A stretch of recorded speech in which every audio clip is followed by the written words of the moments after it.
temples, right here, Dendera, at the temple of Het-Heru.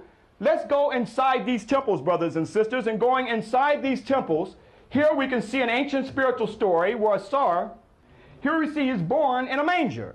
But one of the things that I make sure of is that we get accounts that's not going to be revealed to tour groups who come through here. That's what I try to do. Reveal the information that normally would be passed by and not even mentioned to many of the Europeans because it would conflict with their European Western world through their own European. This is a tour book. It's good to pick these little books up. And it's written by the Mormons. The Mormons who write these books. The Mormons. Okay? But the Mormons are heavily into Kemet. Now, this is a chapel. This chapel is where Heru was born, in a manger, at December the 25th. Okay? Now, here's the book. Let me read it. You have the book? That's page 18. Here's the chapel, right where you are. Is that the same chapel? Yeah. Okay, you see where I have yellow there, right? Right. Okay, so let me read it. This court and chapel, from a special unit within the great temple, they were used for the celebration of the Day of the Child in his cradle, a festival commemorating the birth of Horus, which, coming as it did at the close of the Egyptian year, offers a curious resemblance to the Christian festival of Christmas. How could it be a curious resemblance when this predates European Christianity? What was the symbol of this temple right here? What zoomorphic form? Cow. The cow. Now, have you often wondered why the cow is always in the manger? Yeah. This is Hathor right here with the cow's ears that looked over Heru in his birth at December the 25th. Here you see a pictorial version of their painting of the European Jesus wrapped up like the mummy that was called the Carissing, that we'll get into in the lecture series, showing you right here, why is it a cow? No one had never asked, why is the cow in the manger? Because the cow was Het-Heru. And where Heru was born in the manger, this was his surrogate mother, the cow. That the cow symbolically plays the surrogate mother on over the European pictorial versions of the Bible that we have right here. So again, you can see where it all came from. I know this is hard for some folks, but you have come back to see it. Not one group, by the thousands who come here, is getting this like you're getting it. Now you see the cow Het-Heru over the king Horus that you see right here. That every king that was born, like Horus born in this chapel right here. Put this in your own mental court of law. Let's see all the evidence. And once all the evidence is presented, we can see where European Western version of Christianity copied from this. Right. And judge it for yourself. You've heard their side of the story? Take time out and hear your ancestors' side of the story. We're saying our African ancestors, brothers and sisters, saw the matrilineal system. Keep in mind that all the kings had to come through the line of the woman. Is that right? Right. What man can say he didn't come from a woman? Please step forward so we can understand where you came from. So our ancestors had no problems understanding that divine principle of that sacred womb where we all came from. That was the basis and foundation of the goddess principle and the matrilineal system in Africa. And our ancestors saw, in order for the king to rule the throne, like you have Ursa right here, the goddess Shishak. Here you see her in the tree of divine wisdom, giving the fruit of divine knowledge and wisdom in order for him to rule the throne. It had nothing to do with no tree of good and evil. The patriarchs who came from the north, the Hyksos and others, who had a misogynistic nature, a hatred towards the woman, could not conceive of a woman nor a goddess giving a man anything. And that story was corrupted. The tree of divine wisdom and divine life was corrupted into the tree of what? Because here we have that they created in their biblical stories in the opening of the pages in Genesis that There was Adam and Eve, is that right? And they were not to eat of the tree of what? Knowledge of what? Good and evil. Now, who was seduced by the serpent and ate from the tree? That's why, sisters, you got to watch and hear that sound. Psst. But anyway, here we see that she was seduced to eat the fruit, and then she seduced who? Adam. Now, we are told that that's the reason for the world's sins of this first woman eating of the tree of good and evil, and that that's also not only the reason for the world's sins, but her monthly cycle is to remind her of that sin. This is what's taught in the church. The African story is the goddess Sheshat giving the fruit of divine life from the tree of divine life and wisdom in order for the king to rule the throne. On this relief, brothers and sisters, you can see many concepts where they came in, as I said, like scavengers and picked different pieces. On this particular relief, you can see where the Western world through Judaism took a piece of a concept of the creation story from. You can see where the Greek philosophers took a concept of Greek philosophy from. And you can also see where Christianity took a concept, European Christianity took a concept from. So let's break it down. Again, carved in stone on the temple of Aset, right here on the island of Philae. It is here. It tells where the Western world literally came like scavengers and took various scenes to make up the Western world. And one of those scenes is we see that Hermes Trismegistus in Greek mythology, they literally took it from Tahuti. It is here that our ancestors had a study from the 42 books of Tahuti, representing science, law, and intelligence, who was represented as the ibis bird that you saw. We saw those little white birds that we saw come over here. So our ancestors looked at nature. We didn't worship the bird, but it was an attribute of science, attribute of intelligence. Tahuti writing down the deeds of our life on earth as we lived here. This is where the Western philosophical thought, Greeks took their concept of Hermes Trismegistus from Tahuti, now called thought too. So we see Judaism took God Khnum fashioning man out of clay and called him Jehovah. But notice the God Khnum fashioning man on the potter's wheel out of clay. This is where Judaism took a portion of this to make up their Genesis story with the Sanhedrins around 250 BC. From this relief right here of God fashioning man and woman on the potter's wheel.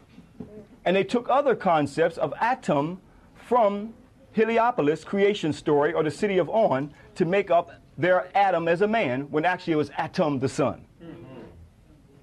And we see where European Christianity took from the goddess Isis and Horus and made up the European, again, let me express, the European version of Mary and Jesus. Copied directly from these reliefs right here. So you got Greek philosophy, where he took from Tahuti and called it Hermes Trismegistus. You got the Jehovah Genesis creation story and the Bible, where they took from Khnum fashioning man on the potter's wheel out of clay, and they turned it into making man out of clay, Adam out of clay. And you also got Christianity right here showing Isis lactating or breastfeeding the holy child Horus, who was born of immaculate conception and virgin birth. 3 concepts just from this one relief. You see? All carved in stone. As you can see the line, one dark, one light, showing where this temple was under the water. Nobody could come back and read this. And that's why over here, if you look against this wall right here, much of it, they tried to chisel it all out. But our ancestors wrote endlessly as though one day we would forget our story. One day we would not know who we are. One day that the only thing that we put on our genetic memory bank would be an alien, a conqueror's story. In our mind, our story would not be told. And that's why Justinian in the 6th century AD came in and closed these temples down, because they were copying Christianity, the theological concepts from African people. And we'll get more into that during the lecture when we have the lecture series this afternoon. I want to even go further to show you, sisters, that y'all sacred. You are goddesses. And that's the problem with the brother today, because they took that concept out of his consciousness. That's why the rap groups around there calling her the bees and stuff. Yeah. Huh? Yeah. Okay, now look. Isis holding the Ankh of life. We know what the Ankh of life now is, a symbol of her uterus, right? So here, again, I'll show you, showing where the holy child is coming from her womb. See the loop? That's why she's holding it, because she wants the first immaculate conception and the first holy birth. is going to come from her. So she's holding the Ankh for life. Can you see it? Not too much glare there, right? That's why the Europeans, when Justinian and the boys Theodosius, they came in, they tried to chisel it out. Couldn't deal with the real Immaculate Conception, but they weren't talking about one Immaculate Conception. Our ancestors were telling us on these reliefs that every woman could produce an Immaculate Conception provided that she was on the spiritual level and the man was on the spiritual level. The both of them coming together produced Immaculate Virgin birth, which means a clean birth. But notice they chiseled out the Ankh, the top part of it, because that represents the womb. But the other part they kept there to represent the crucifix. You see? That symbol that they didn't take or didn't chisel out was a symbol of the cross. They didn't chisel that one out. So this is another picture of Constantine. Constantine's vision of the cross, which he is pointing to this symbol, Sec Vincius. In this symbol, we shall conquer. Through this symbol, we shall conquer. Supposedly, Constantine got the cross out on the battlefield. Another picture, but now that we know that Constantine came here, now we know where, in fact, Constantine got the cross from. Huh? Right off of your ancestor temples. Has nothing to do with, this is blowing here, has nothing to do with no crucifixion or human sacrifice. Europeans corrupted it. Now we have no understanding or meaning of what the cross means today. And chisel out the Ankh, which was a symbol for life. Now look at this. You can see where the Western world church got its design. Long before you had this, the Patah Soka shrine was already there.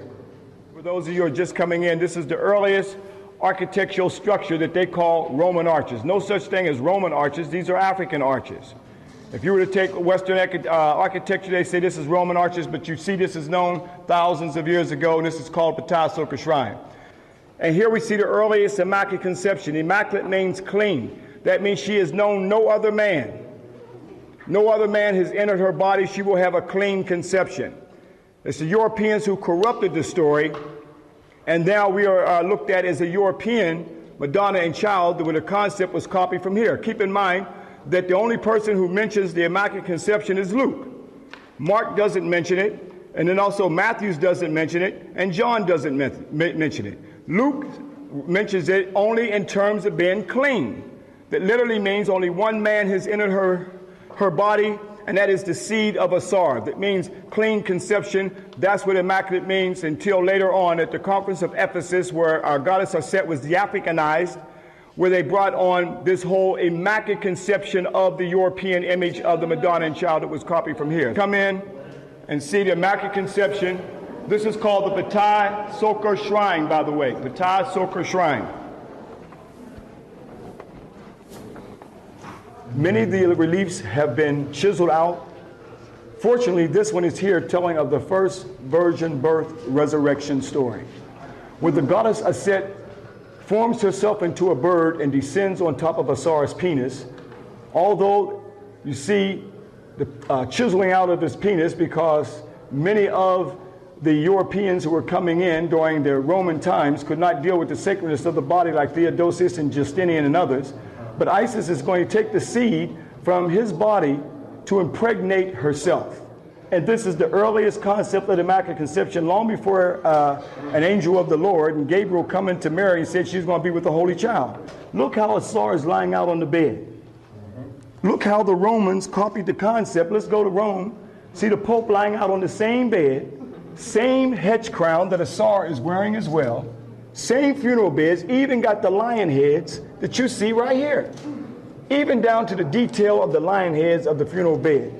Now, the only difference is, instead of a bird perpendicular to the Pope, they have the white Mary and Jesus, the European Mary and Jesus. But here, let's take and put Aset right above here, and you got the same story, the prototype of the Madonna and Child, where she was known as the Theotokos, the Mother of God.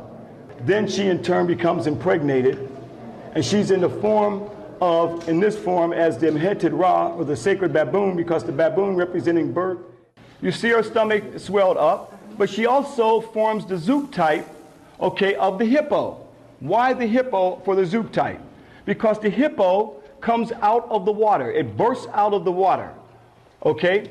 And a woman looks something like a hippo. No insult. but they saw that that symbolically shows that she's impregnated, and how the hippo comes out of the water is symbolically like breaking her water. So the zoot type that they used was the hippo. So Aset is now impregnated with the holy seed of Asar that she had taken from him when she formed herself into the bird, as you see the falcon. We know it's Aset because that's her glyph for Aset. She is now impregnated with the holy child. Here we see it, the earliest holy child concept of a virgin birth story. Here's the prototype of it all. This was the origin where people would come in. These temples were covered in sand.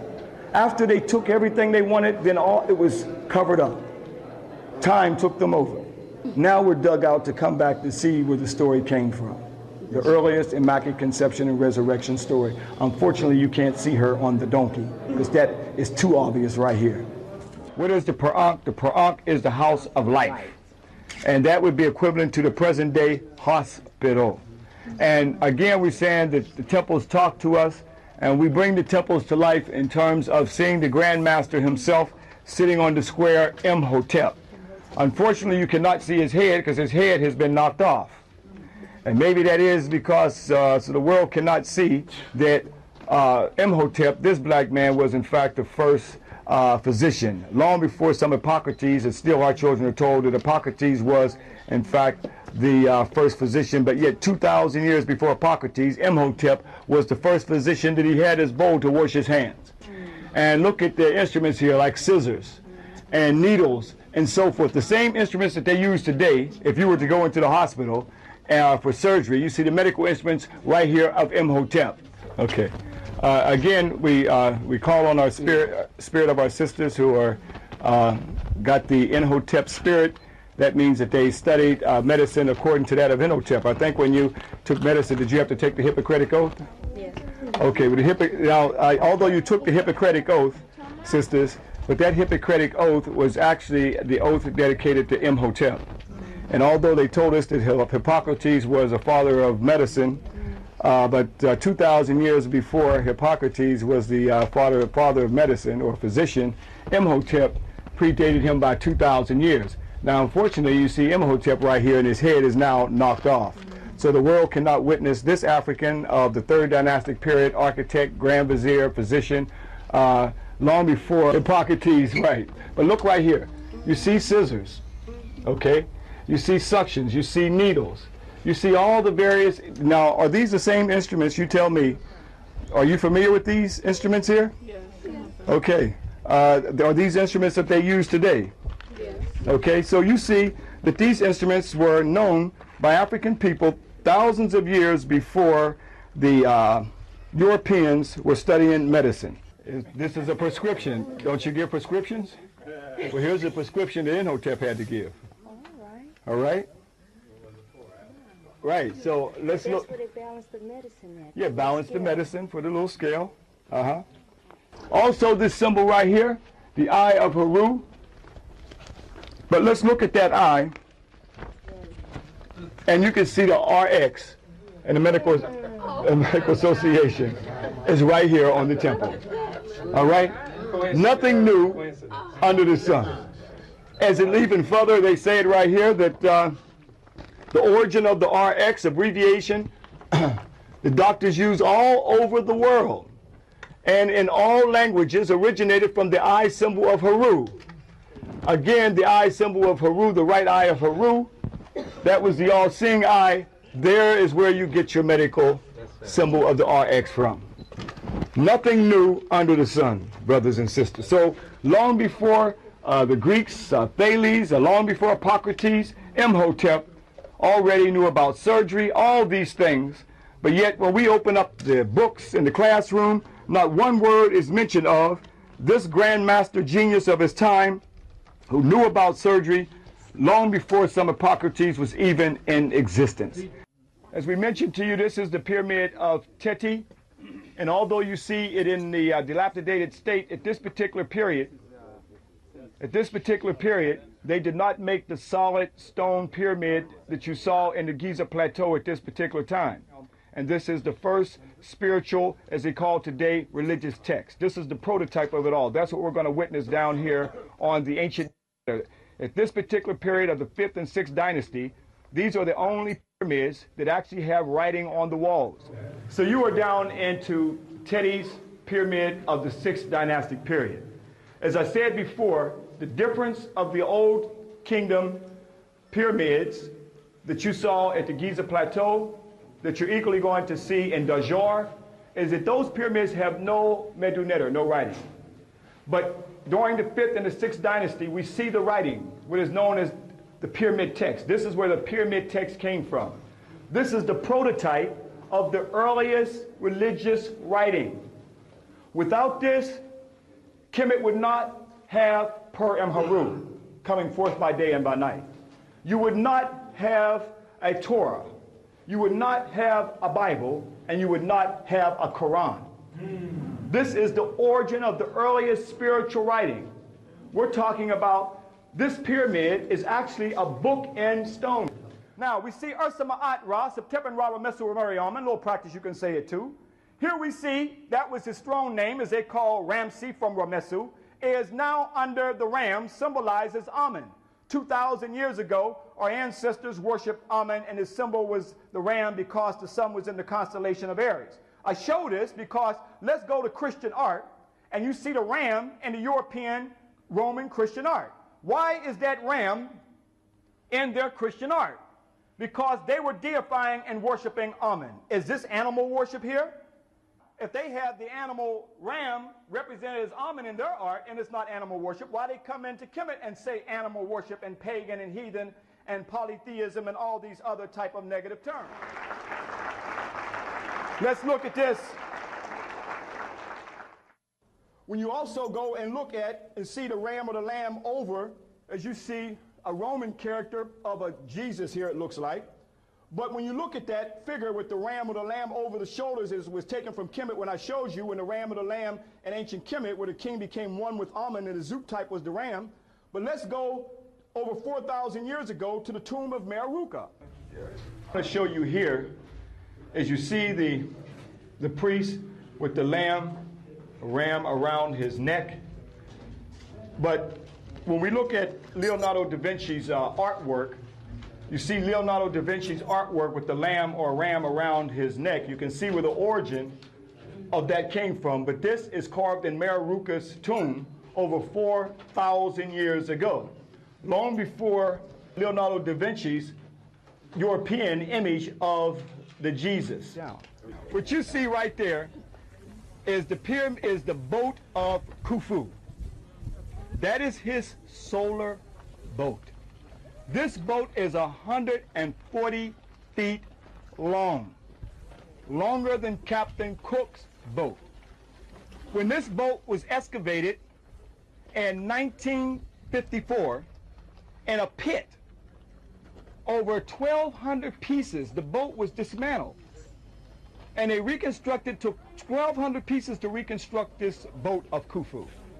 Now, what was the purpose of this boat? This boat was called the Nuank. What is the Nuank? What was the Nuank? The flooding of the Nile was called the Nuank.